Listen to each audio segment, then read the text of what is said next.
मणिपुर के संदर्भ में 3 मई का जो घटना हुई शुरू वहाँ से, और अब तक आज 100 यानी 100वां दिन चल रहा, खत्म हो रहा है।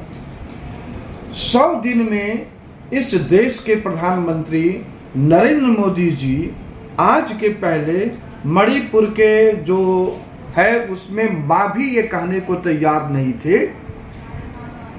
देश से विपक्ष की जो इंडिया का संगठन है वे बधाई के पात्र हैं। कम से कम इस देश के प्रधानमंत्री को जो मणिपुर के संदर्भ में एक अक्षर नहीं बोलना चाहते थे और सदन में नहीं आ रहे थे, उनको सदन में लाने को, सदन में आने को मजबूर कर दिया। यह अविश्वास प्रस्ताव का एक बहुत बड़ी जीत है। वे जानते थे कि हम इस अविश्वास प्रस्ताव पर जीत नहीं पाएंगे, उनकी संख्या बल नहीं है, लेकिन फिर भी उन्होंने ये किया और प्रधानमंत्री को संसद में आने को मजबूर कर दिया। अब रही बात मणिपुर के संदर्भ में, यहाँ पर देखिए, आपको मैं बता दूं, यहाँ पर बहुत बड़ी गहरी चाल है कि 2010 में और 2018 में मणिपुर का जो पहाड़ी क्षेत्र है उस पर लगभग करीब करीब कुछ नहीं तो 6000 अरब क्यूबिक तेल की संभावना है। और वहाँ पर हालैंड की एक कंपनी है जिसको वहाँ पर तेल सर्वे करने का उनको ठेका दिया गया है। तो 2010 में और 2018 में 2 ब्लॉक का वहाँ पर सर्वे हो चुका है। तो मुझे लगता है कि उस कंपनी को तेल निकालने के लिए वहाँ के जो पहाड़ी इलाके पर आदिवासी हैं उनको खाली कराने के लिए ये प्रपंच रचा गया। और सरकार चाहती तो 4 मई को ही वहाँ पर शांति स्थापित हो जाती। तो शांति स्थापित करना उनका लक्ष्य नहीं है।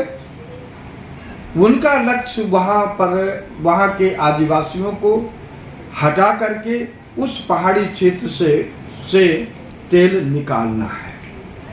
और उस पर भी वहाँ पर जो घटना घटी, यह देश के माथे पर एक बहुत बड़ा कलंक है, जिसको भारतीय जनता पार्टी कुछ भी करे, प्रधानमंत्री नरेंद्र मोदी कुछ भी करें, गृह मंत्री अमित शाह कुछ भी करें, लेकिन वो कलंक नहीं मिटाया जा सकता है जो 4 मई को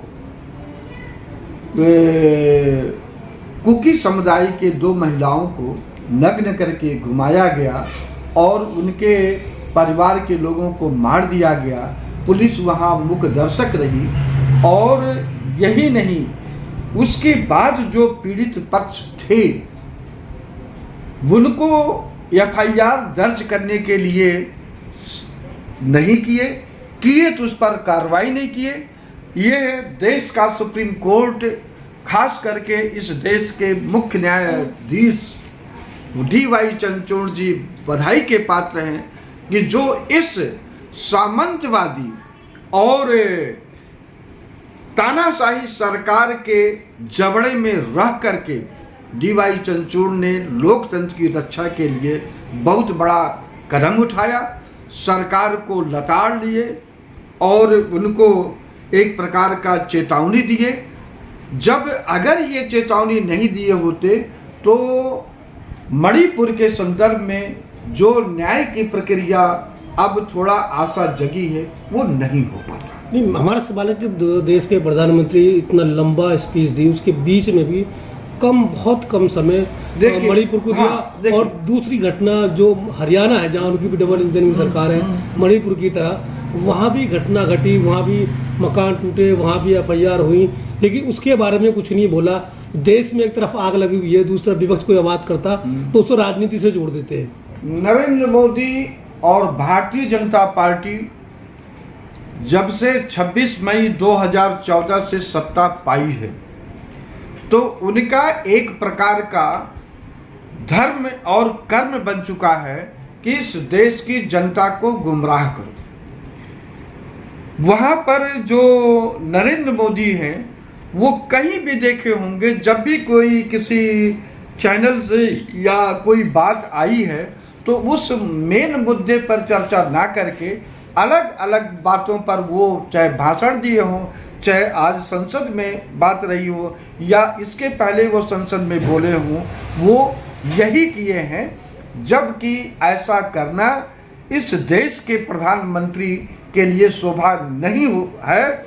उनको चूंकि मणिपुर के संदर्भ में और जो आज देश में आग लगी है उस पर चर्चा करना चाहिए था, उस पर उनको अपना स्पष्टीकरण देना चाहिए था कि कैसे इस देश में अशांति जो फैली, कैसे इसको शांति में बदला जा सकता है, किससे चूक हुआ है, कहाँ गलती हुई है, आगे कोई गलती ना हो, आगे कोई चूक ना हो, उस पर काम किया जाना चाहिए। लेकिन उनको इस देश में शांति स्थापित नहीं करना है, उनको इस देश में अशांति, गुमराह, धर्म, पाखंड वाद में इस देश को फंसा करके लोगों का माइंड डाइवर्ट करके, लोगों का ब्रेन वॉश करके 2024 में सत्ता पाने का वो प्रयास कर रहे हैं। क्या आज के इस प्रस्ताव पे जो विपक्ष लाया उसकी हार के जीत हुई है या हार के भी हार हो गई है? देखिए, यहाँ पर विपक्ष गलती किया है, मैं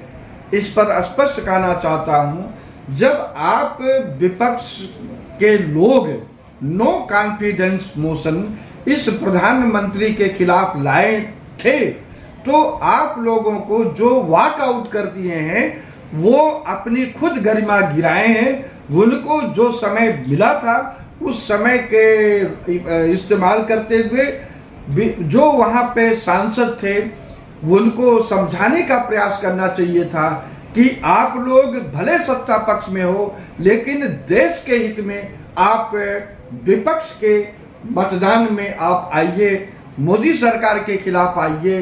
कोई तार्किक ढंग से बात किए होते, डॉक्टर राम मनोहर लोहिया जैसे लोगों की बात कहे होते, तो हो सकता है कि उन्हीं पक्ष वालों में से बहुत सारे लोगों का दिमाग, दिल बदलता और मोदी के खिलाफ अविश्वास प्रस्ताव में शामिल होते।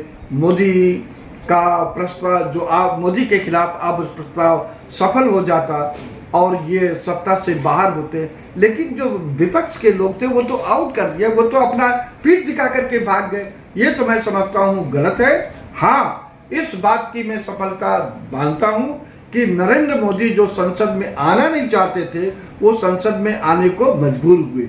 अगर ये विपक्ष के लोग अविश्वास प्रस्ताव, नो कॉन्फिडेंस मोशन नहीं लाए होते तो नरेंद्र मोदी इस मानसून सत्र में 1 सेकंड के लिए भी उपस्थित नहीं होते।